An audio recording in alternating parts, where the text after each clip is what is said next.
দুনিয়ার মানুষ কেউ বুঝবে না, ফেরেশতা বুঝবে না সে কি চাইতেছে, কি বলতে চাইতেছে, তার কি সমস্যা, তার কি অসুবিধা, তার কি কষ্ট, কাউকে বোঝানোর সুযোগ দিবে না।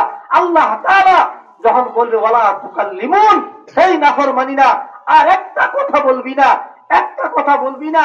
আল্লাহ যখন এই কথাটা বলে ফেলবে, জাহান্নামীদের কণ্ঠ আল্লাহ তাআলা কুকুর আর গাধার মতো বানাইয়া দিবে, গাধার মতো বানাইয়া দিবে।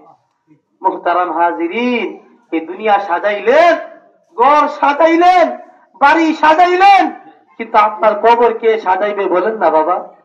আপনার কবর কে সাজাইবে? আপনার বিধানের পাল্লা কে বাড়ি করে দিবে? আপনার আমলের পাল্লা কে বাড়ি করে দিবে?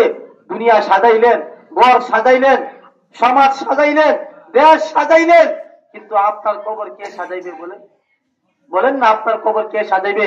আমার কবর তো আমাকেই সাজাইতে হবে, কথা ঠিক কিনা বলেন?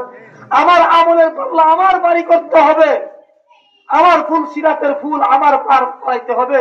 ফুল সিরাতের ফুলের সামনে 50,000 বছর দাঁড়ায় থাকতে হবে, 50,000 বছর দাঁড়ায় থাকতে হবে হাসরের মাঠে, 50,000 বছর দাঁড়ায় থাকতে হবে কবরের মধ্যে।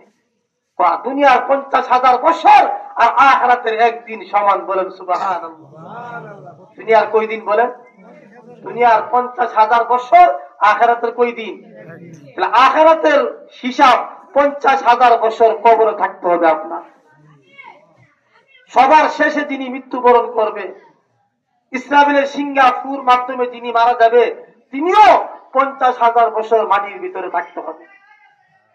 এবার বলেন, কত কোটি কোটি লক্ষ হাজার বছর আগে যারা মারা গেছে, তারা কত বছর মাটিতে শুয়ে রয়েছে? ইসরাফিল যখন সিঙ্গাপুর দিবে, প্রথম ফু দিবে, সারা পৃথিবী কম্পন শুরু হয়ে যাবে, সারা পৃথিবী ধ্বংস হয়ে যাবে, পাহাড়